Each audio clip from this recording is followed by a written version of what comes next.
Welcome to Hoops Junction. Cleveland Cavaliers, Warriors, round 2. This round went to the Warriors, and it went to them in a commanding fashion. They beat the Cleveland Cavaliers 126-91. A few things I can say about the game right off the rip. No J.R. Smith, and the Cavs lost. Christmas Day, no J.R. Smith, the Cavs won. So J.R. Smith being there or not being there, I guess we could rule that out as a wash because he's not that big of a factor in terms of these two games that are played, because the Cavs were able to come back and win without him, and they lost big without him. Another thing is we got to kind of take this game with a grain of salt. The Cavs have been on the road for like 3 or 4 games or 5 games already. I think this was the last road trip game. But that being said, the Cavs lost to the Portland Trailblazers big, and the Portland Trailblazers were coming. They came 5 hours before the game because of a snowstorm, and the Cavs still lost. So we can't really use that as an excuse.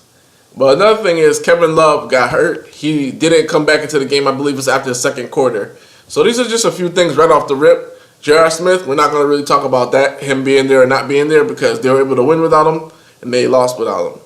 The whole road trip thing, we're not going to talk about that either, because the Cavs actually had to jump on Portland and still lost to Portland. So it's not necessarily that they're fatigued or anything like that. We're not going to say we're fatigued at first, especially when they were getting whooped on, but really could have used that as an excuse as to why they're playing so horribly. But we're going to start off on the Cavs side, and we'll just narrow it down.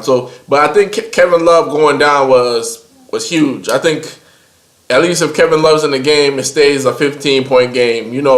Throughout the game, it was like a 15, 17-point game. The Warriors got it up to like 20-something, and then LeBron did the whole flop, which I'm not going to talk about because LeBron James, at this point in his career, he's way too good of a player to be flopping like that. There's no need for it. He just he looked like he was doing some ballet. But anyway, LeBron James had 20 points. He went 6 for 18, 33% shooting. The worst thing I saw from LeBron's game is he had 2 assists, which is not his game. LeBron James is accustomed to getting double-digit assists. He's most dangerous when he is attacking and getting other players involved. And you can see he was a minus 32, so that wasn't good. Kevin Love, he played 16 minutes, 3 points, and that's huge because he's part of that big 3. So when he went down, it kind of disrupted everything. They had to put more pressure on Kyle Korver to score, Shannon Fry, and those guys aren't accustomed to being the go-to guys. And another thing back to LeBron is he had 6 turnovers. Same thing with Kyrie. Kyrie had 6 turnovers. So together they combined for 12 of the Cleveland turnovers. Cleveland didn't have that many turnovers for the game. They had 15. Guess how many turnovers Golden State had? 16. So turnovers weren't a huge factor during this game. It was just like momentum swings. When you turn over the ball, the momentum swings a little bit. And you saw that in the third quarter where Cleveland was able to go on a 15-1 run because Golden State wasn't hitting any shots and he started turning the ball over a little bit. But, I guess something that's encouraging is Iman Shumpert had 15 points, who had 5 for 10. I can see he's getting a lot more confidence. He shot 2 for 5 from the 3. And that's one thing with Cleveland that I told you guys before, and Kenny the Jet Smith alluded to this. Cleveland has turned into a jump shooting team. So they shot, let me see their percentage from 3. They shot horribly from 3. They shot 26.5%. And that's not going to cut it against any team, especially the Golden State Warriors, which I told you they're really good on defense. A lot of people don't really look at them as a defensive team, but they're like first in deflections, first in blocks. I mean, they're first in so many categories, and you can't give them that leverage shooting so poorly from 3. You have to make them pay for leaving you open. A lot of those shots weren't open. They went right after Kyle Korver. Korver, let me see how many points he had. He had 11 points. He was 4 for 10, 3 for 8 from 3. That's not gonna cut it. That's just not gonna cut it.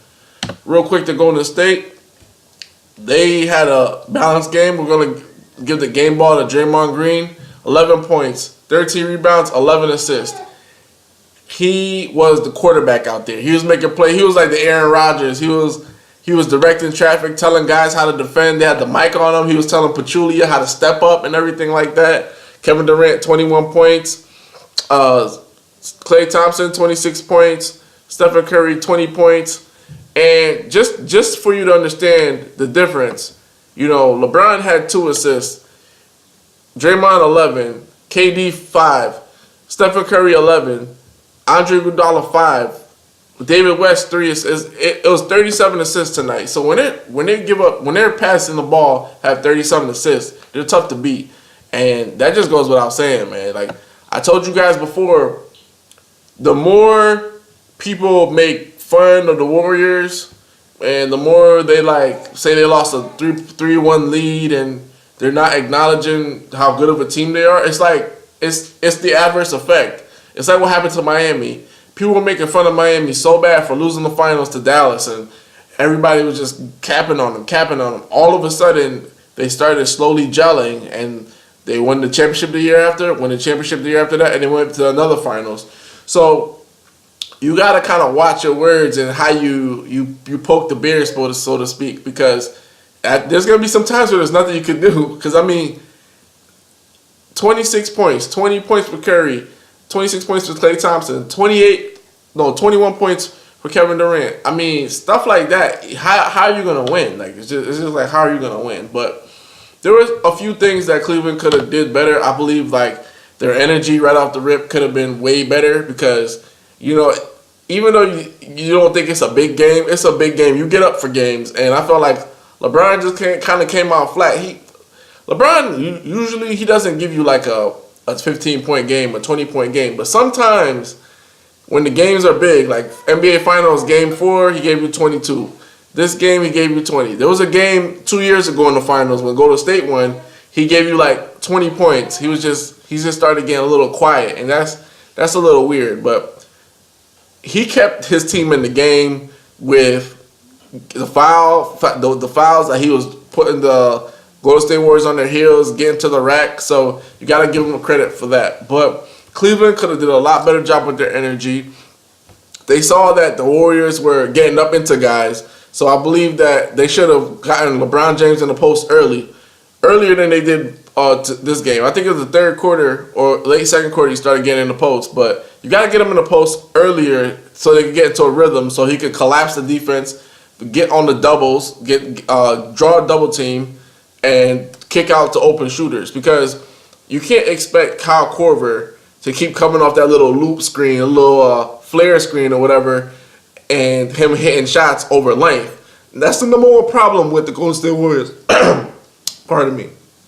That's the number one problem that people don't want to realize with the Warriors. The Warriors are small, but they're bigger than most teams at certain positions. Small forward position, they're bigger than most teams. Power forward position, they're bigger, which means I'm talking about lengthwise. Shooting guard position, they have length. So all night, their length disrupted Cleveland's game plan, which is pick and roll and letting Kyrie and LeBron go to work. And Kyrie and LeBron couldn't go to work tonight, so to speak. And that's the thing. Like, Tyronn Lue has to find different ways to incorporate more ball movement for the team. You can't, sometimes they have ball movement and then sometimes they don't. You have to consistently pound that in their head. And I think that this loss is a good thing because, you know, they were down as much as 36, 38 points. And, you know, this is some good tape you could use for Cleveland to say, hey, we need to incorporate more ball movement. It's not a factor of we need to get better players or we need to get playmaking, how LeBron has been saying we need a point guard. It's not about that. I believe that Cleveland has great pieces already. It just, sometimes they get into that 1-4 pick and roll, 1-4 flat, you know, all that's good if you're rolling. But if you're not rolling, you need stuff to get you going. And they couldn't get stuff going for other guys and for their star players. I feel like Kyrie and LeBron just could never really get it going because they were getting crowded. They were getting ripped, steals. Stephen Curry stole the ball from LeBron. LeBron wasn't really looking. So they have to find different ways to get a better attack. As for the Golden State Warriors, this was a statement game. They came out to whoop some butt, some behind. They spanked the Cavs just like they did last year in the Christmas Day game. I believe they beat them like by 30-something. But you can't take these games like too high, too low, because Cleveland, you know, they lost twice to Golden State last year in the regular season. Came back and beat them in the finals, even though it was like convoluted finals. A lot of things happened. that a lot of people don't want to admit, whatever. But they came back and beat them. And then vice versa, they were making a big deal for the Golden State Warriors. Oh, the Warriors have lost to them 3-4 straight games. Is this a sign that they just can't beat the Cavs? So I want to see what the headlines are going to be. I want to see what Colin Cowherd is going to say. He's going to say they're on the road. It's not a big game. They already beat them. I want to see what everybody's going to say, because everybody has a narrative about the teams, but they don't want to keep an even keel about these two teams. Most likely they will see each other in the finals. But here's a few things that this game had just taught us. Again, Cleveland is a jump shooting team. They rely heavily on the three ball. So if you could take away the three ball and force LeBron and Kyrie to consistently make plays over time and lock down everybody else, you have a pretty solid chance against them. So, three-point shooting team, they heavily rely on Kyrie and LeBron, and they're small now. They're a smaller team. You just can't deny it. Like, besides Tristan Thompson, they don't have that Mozgov anymore. They don't have that stuff anymore. So, I'm going to take a look at just their rebounding totals as well. I'm going to take a real quick look at Cleveland just to tell you, because we just not used to seeing them being this small. They had 35 rebounds tonight. 35 rebounds in total. The Golden State had 58. So they're a small team now, and that's something we have to really admit about them. As far as the Golden State Warriors, this is a good win for them, but it's not like it's the end-all, be-all, because they're not going to see Cleveland again until hopefully the finals. So right now they just have to focus on beating San Antonio Spurs. They have to focus on beating the Los Angeles Clippers, and they have to focus on beating the Houston Rockets. That's all they have to worry about. So the only thing they have to worry about is Spurs, Rockets, and Clippers right now. Nothing about the Cavaliers. This was a statement game. They came to put the foot on the neck, and that was good to see. But one of the things that I really could say I appreciated from them is both teams, I could really say, well, except Cavs, they didn't really do this early in the game, but somewhere in the game, they stopped settling for threes. Same thing with Golden State. They stopped settling for threes. Like, I'm tired of Stephen Curry, Klay Thompson, Kevin Durant pulling up for three on a fast break. Fast break means layups. If you could get a lot of fast break points, layups, that's perfect, because those are easier baskets than the three-pointers. The three-point shooting has a lot of variability. As you saw in the finals for Golden State when they won 3-1, it's like they couldn't buy a basket after a couple games. So there's a lot of variability with the three-point shot. So it was great to see them execute and get three-point shooting. As far as Cleveland Cavaliers, I mean, it's not a big deal that they lost like this, because they lost like this before and they went to the finals. They were down 3-1 and they won the NBA Finals, which is also considered as fool's gold, because you can't keep thinking like, okay, we're invincible to stuff, because that's what happened to the Lakers, and that's why they didn't three-peat that third year after winning back-to-back championships. It was just like, we can turn it on.